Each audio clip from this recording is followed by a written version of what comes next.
Getting proper mental health care can help you feel more like you. That's why Cerebral offers convenient access to online mental health services, including therapy and medication management. Cerebral's diverse clinician team can help with anxiety, insomnia, relationship issues, workplace stress, and more. You can schedule and communicate with your care team through Cerebral's mobile app and attend your sessions from the comfort of your own home. Get started with or without insurance. Plus, you can use your FSA or HSA. Start your first month for 50% off at Cerebral.com/ACAST. ACAST powers the world's best podcasts. Here's a show that we recommend. I'm Jessie Cruikshank, and I've always been told I have a face for podcasting. So I launched a podcast. It's called Phone a Friend because each week I'll break down the biggest stories in pop culture. But when I have questions, I get to phone a friend. I'll phone a royal watcher to find out why Prince Harry is acting like a real housewife. I'll phone a tween to please explain Euphoria. And maybe I'll even phone a Backstreet Boy to find out if I still have a chance. I don't? Okay. New episodes drop every Thursday wherever you get your podcasts. ACAST helps creators launch, grow, and monetize their podcasts everywhere. Acast.com. All right, it's Dave here. I'm with my wife, Cathy. Hello. And we're doing another Cinemile, except we're not actually walking to the cinema this time because we've moved house. We live in a new place. And where we're moving is getting a cinema. That was top of our list, but not for a couple of months. It's not built yet. Yeah, that's why we bought it. We bought a place that was exactly 1 mile away from the cinema because that's how committed we are to this podcast. Yes. But in the meantime, we're going to Staines, where we've never been, to go to the cinema. We're on the train. So people will know Staines as the home of Ali G. Oh, is that where he's from? Yeah. The fictional character Ali G. Yes. Not a fictional place. Real place. Apparently there's quite a nice cinema there, so... So we put a Twitter poll out for our Twitter fans to decide what movie they wanted to see next.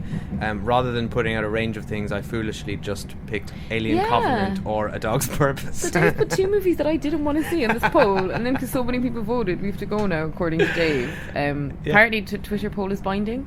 As binding as Brexit. Yes. So a large majority of you chose Alien Covenant. Which I thought it could have swung the other way because I thought people might have wanted to punish us and send us to A Dog's Purpose. Well, I don't know which Dennis is a bigger Quaid. punish because I do not want to see Alien Covenant. I'd rather see A Dog's Purpose. And I voted for A Dog's Purpose. Did you? Yeah. Oh, well, I'm sorry you were vastly outnumbered. People would much rather you suffer through this. So for anyone who doesn't know, Cathy and me went to see Prometheus when we were living in Sydney. Why would anyone know? Nobody will know that. I'm sure somebody will know. Our friends know that. I highly doubt it. So probably the people we went to the cinema. Oh no, we went by ourselves. And you fell asleep. Yeah, I fell asleep. I hated it. I thought it was such a crap. And now I can't remember it, so my criticism isn't fair. But at the time, I thought it was really dull and what do you remember of it? Self-interested, and I fell asleep for an hour, and I distinctly remember waking up and going, "Holy cow, this is still on!" Like I really thought it would have been finished by now. I was just surprised that you said "Holy cow." I didn't say "Holy cow." I'm moderating myself the podcast.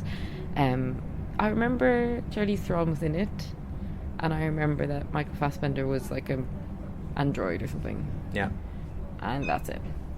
Well, funnily enough, I didn't fall asleep, and I'm still struggling to remember it. No one can remember it. I was having a conversation at work with 2 work colleagues about the film, and we all tried to describe to each other what it was about, and we all said 3 completely different things. So that kind of says. Does it matter though? Does it if we don't remember that to see this one? I think this is a direct follow-on from that. I think it doesn't matter. I've heard that, and I've really? heard. I'm slightly optimistic because I've heard this is better. Oh, okay. Yeah, I think this is more. It's got more of that in original Alien DNA thrown into it. So actually, I have a bone to pick with you on that. Why? Because for years I've been trying to get you to watch Alien or Aliens with me, the undisputed. Because I've seen them already. No, this is my bone to pick because you haven't seen either of them, despite the fact that you claim you have. I have seen them. You no, can't tell me I haven't seen them. Yes, I can. You Because you can't. absolutely haven't. Here's what happened.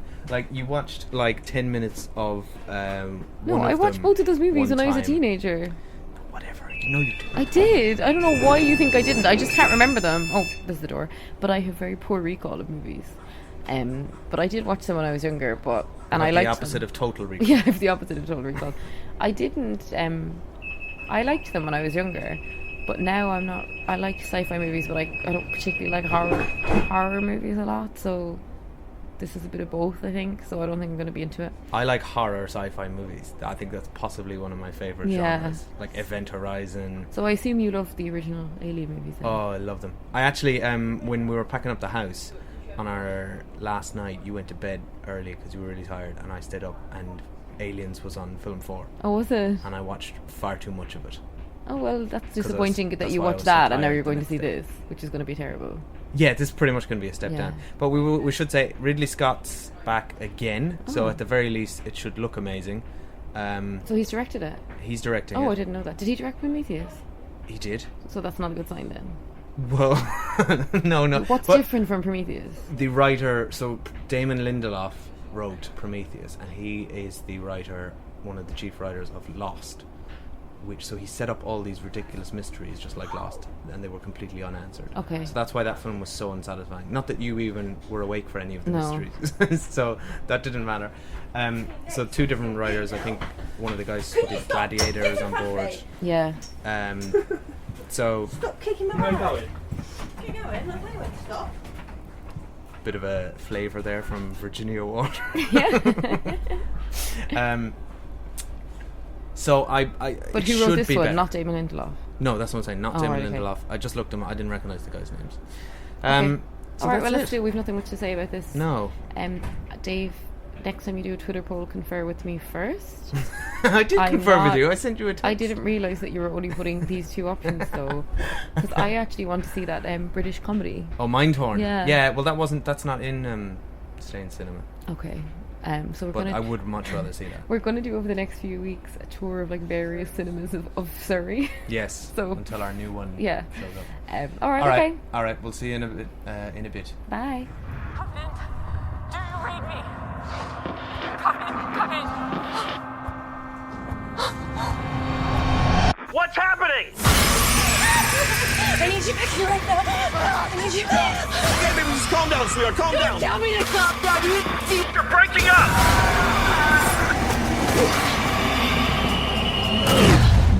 All of this to start our new life.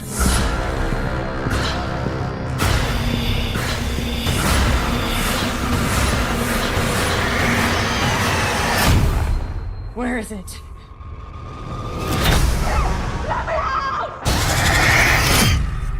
All right. So we are just out of Alien Covenant in the View Stains. That was really good cinema experience, actually. I loved it. I haven't been in such a nice new multiplex ever. It was like the comfiest seats ever, the best screen ever. Yeah, I'd forgotten what a big sort of corporate cineplex experience can offer. Because when we first got in, because I prefer sort of local independent cinemas. I think most people would say that. I love a local independent cinema, but the problem sometimes with that is they've got very few screens and therefore very few movies.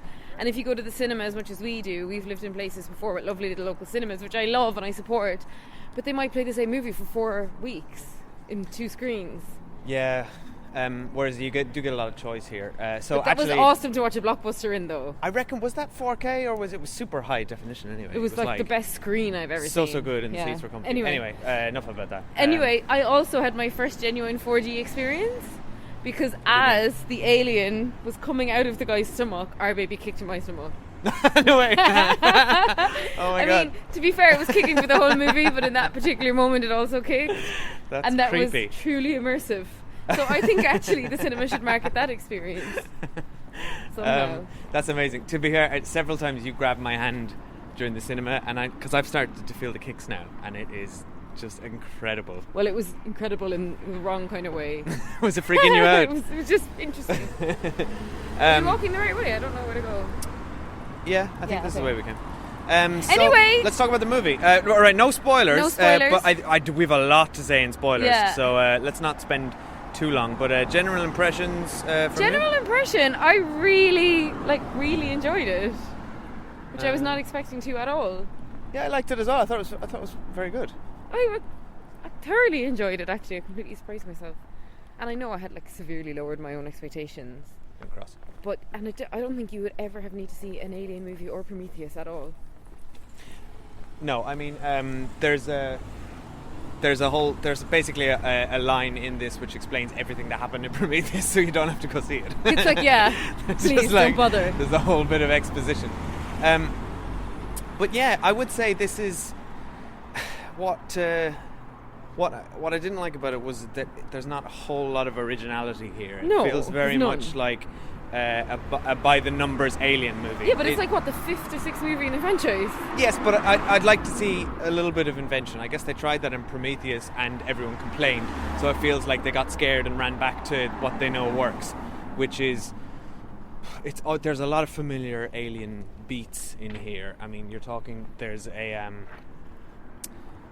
I don't know how much I want to even say until spoilers. Let's avoid spoilers. Yeah. Let's just say they had kind of a good core principle of the movie, which is a kick-ass female character. She was amazing, Daniels. Yeah, played by, we looked her up, Catherine Waterston, who was in Fantastic Beasts. Yes. She was excellent in this. She was just standout. Kick-ass, and she was... Well, besides Michael Fassbender, who killed it. He was amazing. But she was... At one point, it's so weird, and we do hang out too much with each other. We both turned to each other in the exact same moment and said, she's cool. She is cool. She was doing a really cool thing at the time, though, which we'll talk about. And she also reminds me of Demi Moore in Ghost. It's like basically the same look, which I'm into. Yeah, she had the same sort of shaggy 90s bob. What do you call that? Is it a bob? It's more like the haircut Leonardo DiCaprio used to have back in his 90s heyday. And I'm into it. No, it wasn't. He used to have, you mean the Titanic days? He had this sort of curtain thing. Yeah, that's what she had. Anyway, she's awesome. Michael Fassbender was amazing. Yeah. It was like, I just thought it was really enjoyable. Do you know what? Totally recommend it. It sort of ties up all the Prometheus stuff quite nicely. It basically says, please don't forget we ever made this movie. Yeah. It's a very solid Alien movie. There were a couple of moments in this which were genuinely inventive, sort of action scenes. It's better than Life, which is the essential knockoff we reviewed a couple of episodes ago. It is better than Life, and it's better than Prometheus, and it's probably, it's a bit better than probably Alien 3 and 4. So I never saw them. I mean, which have their merits as well. But look, it has a lot going for it. I would like to kind of get to spoilers quickly. Okay, let's go to spoilers. Firstly, before spoilers, I would say go and see it in a really big screen like we just saw it in, because that was really cool. It was beautiful to look at. Don't go and see it in a small screen. It does get a bit, the colour palette gets a bit sort of, I liked, they land on a planet. That's not a spoiler, it's in the trailer. But it's very sort of rainy and grey. I sort of liked that effect. It looked like Ireland. It did look like Ireland. I wonder where they shot it. But it does get a bit, it's so sort of gloomy, lacking in colour and gloomy that after a while I was like, ugh. But I loved the set design in all these movies. Like the ship felt very close to what you get in the Nostromo in the original. It feels like a sort of predecessor to that. Although is this supposed to be a prequel to Alien? This is a prequel to Alien and a sequel to Prometheus. It was cool. It was actually a really good prequel to Alien. So I would say, if you like the Alien movies, you're not going to see anything very fresh here particularly. There's a few nice scenarios, but it's kind of more of the same, but done quite well. It's executed quite well, and it looks good, and there's some really fun bits. So I would recommend it. If you're like me and you don't really remember the Alien movies and you didn't like Prometheus and you don't really like horror, actually this is still really enjoyable because it wasn't very scary. No, there were quite some tense moments, but it wasn't particularly scary. No, really scary. And I actually thought the gore was quite fun. Like, I laughed a couple of times at the gore. We were laughing a lot. Yeah. It was a fun experience. We had just a great trip to the cinema there. Did you notice somebody got up and walked out? I thought they were going to the toilet. Oh, maybe that was it. Why were you looking to see if they got back? No. So actually, I don't know why he thought he walked out. Because I went to the toilet and missed a crucial scene. Yeah, Dave missed the most awesome scene in the movie. Anyway, we're now turning on to Spoiler Street in Stains. Spoilers. Stains spoilers. Spoilers for Alien Covenant starting now. So yeah, I got up and walked out, went to the toilet. I actually ran to the toilet because I don't like missing anything. But I was bursting because you bought the biggest Coke I've ever seen. I know, Coke it's my vice now combo, that I'm and I just couldn't stop pregnant. Going at it. And but anyway, so you missed the most awesome scene ever, which was Michael Fassbender punching an alien in the face. Yeah, I cannot believe I missed that. I'm gonna have to go and YouTube it or something. I mean, it was fun, but like, yeah, I really Michael Fassbender's arc was class. Michael Fassbender was amazing in that movie. Yeah. just David was the best part of Prometheus, and I like that they sort of acknowledge that and just double down on it. Like, I like that he's sort of this crazy god. I will say most of the plot was completely predictable. I thought totally predictable. From the opening scene, which sort of set the theme for the film, which was him and Guy Pearce, and he's asking all these questions as well. about. No, that was kind of a great scene. Like, it's a great opening scene. What you're my creator, who created you, blah blah blah. It does set up the fact. It really set it up that he wants to be a creator. And it set it up because Guy Pearce says, "Get me a cup of tea," and David's like, not happy. He's like, he's newborn, and he's going, "I'm not getting you this tea." Which you mightn't remember because you were asleep in Prometheus, but that relationship was very much present there as well. I don't remember. I don't remember if he kills him or what, but I'm sure he kills David him. was basically crazy batshit in that one as well. But my favourite thing is, okay, so David's blonde, right? And he's an android. Yeah. So, do androids' hairs grow? Sorry, to be fair, you probably don't remember this either because you were asleep, but David isn't blonde. He dyes his hair blonde in Prometheus. So presumably the dye would have gone out of his hair. That's why it went back to being... You could almost see the roots coming out. Okay, but why is his hair long? Androids don't grow hair. Do androids grow hair? I guess they do in this world. Okay, so that makes more sense. Well, they're made of flesh, aren't they? And because I thought when he cut his hair in a scene which was very much like Julia Roberts in Sleeping with the Enemy, he cut and dyed his hair. He cut it, but I thought he dyed it as well. I was like, where is he getting the hair dye from? Well, can we acknowledge the fact that as soon as David cuts his hair and shows up with the exact same hair as Walter, we both turned to each other and said, all right, there's a swapsies coming.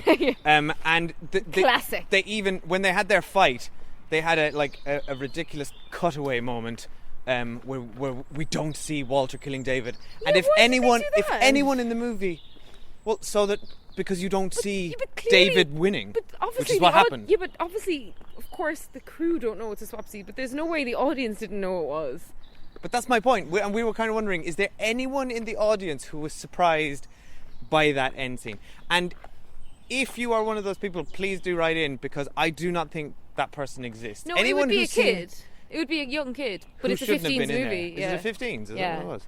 Yeah, you'd have to be anyone who's seen, at least 10 movies before would have seen that twist flag sign. Well, anyone who's read Sweet Valley High would know as well. Like, if you know anything about twins or clones, they will swap at some point. Alien Covenant is the Sweet Valley High of alien movies. But I'm just saying, there's no point in having two identical characters unless you're going to swap them. None.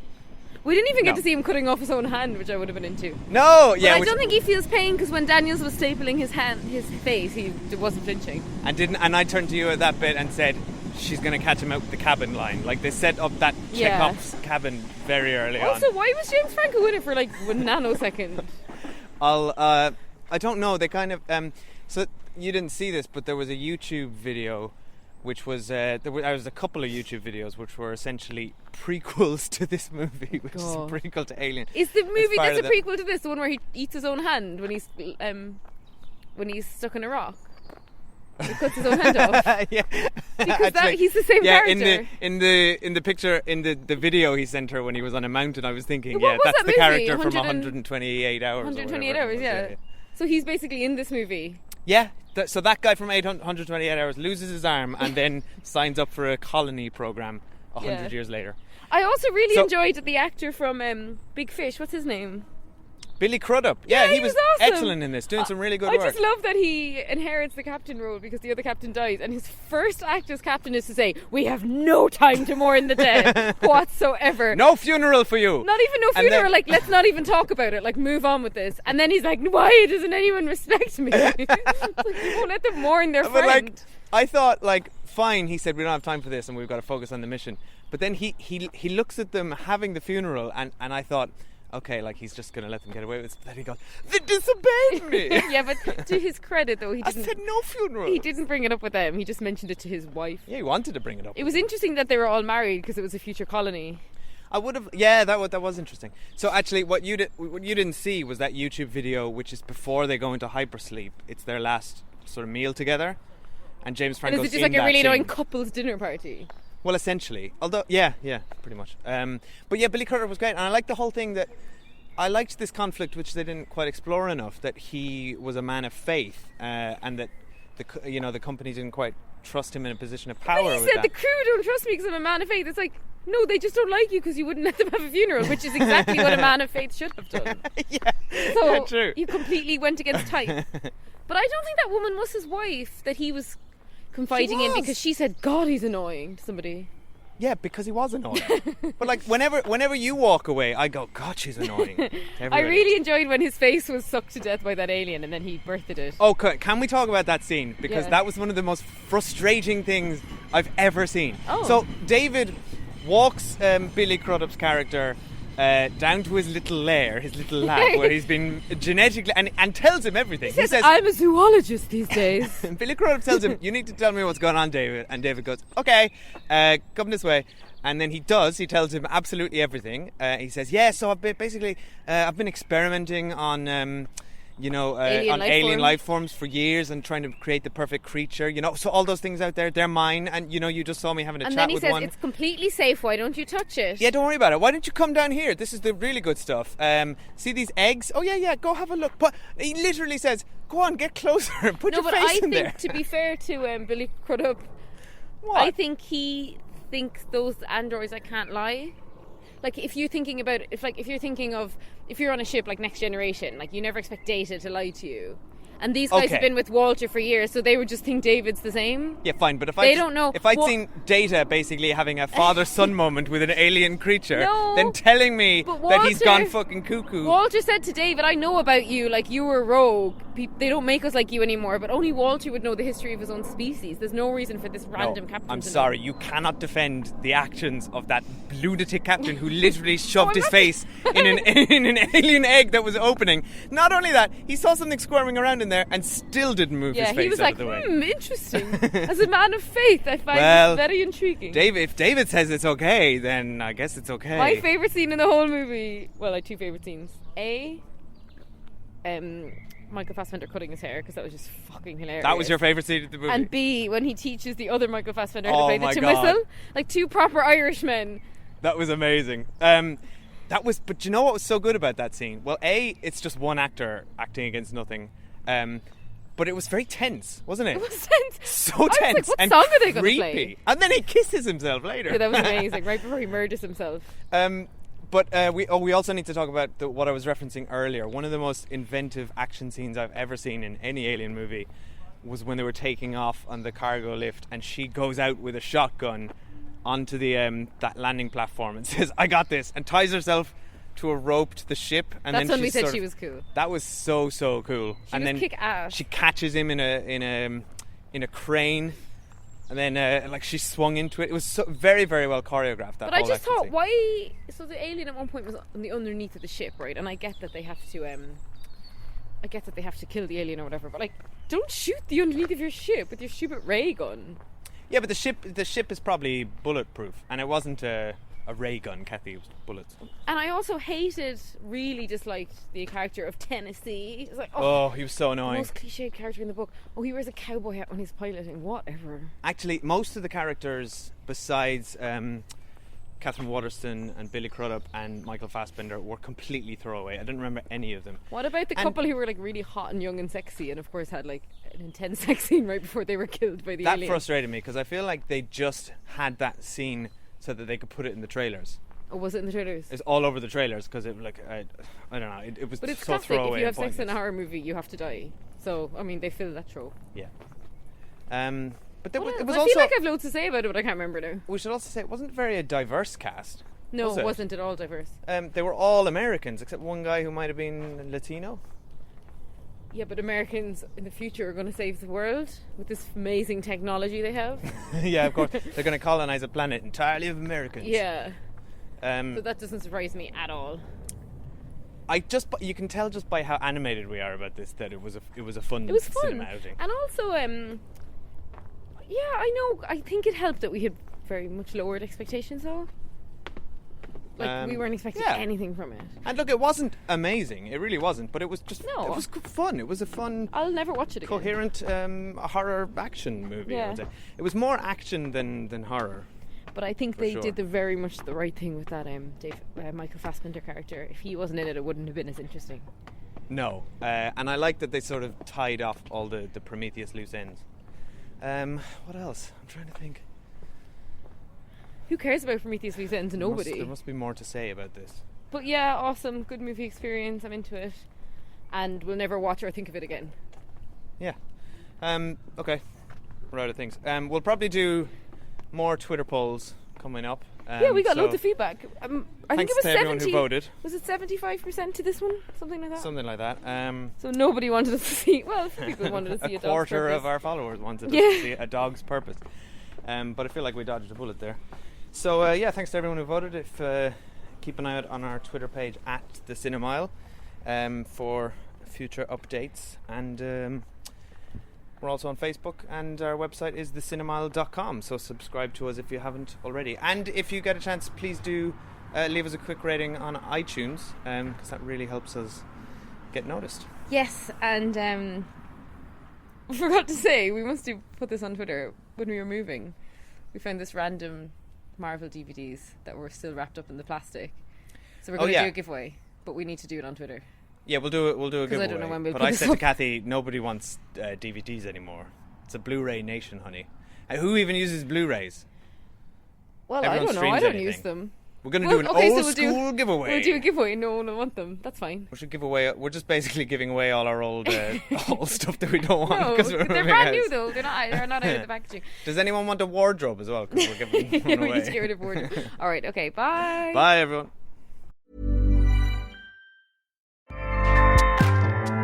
Acast powers the world's best podcasts. Here's a show that we recommend. What do you do when no one else is watching? What do you do that makes you happy for no reason at all? What are you obsessed with? I'm Leslie Arfin, and I'm a writer, but I'm also a dancer, a painter, a vapor, a dollhouse enthusiast, and basically just an overall hobbyist. My podcast, Filling the Void, is all about what other people are fanatically into. We talk about hobbies, even if you don't have one. Listen to Filling the Void on Tuesdays on the Erios Network and subscribe wherever you get your podcasts. Acast helps creators launch, grow, and monetize their podcasts everywhere. Acast.com.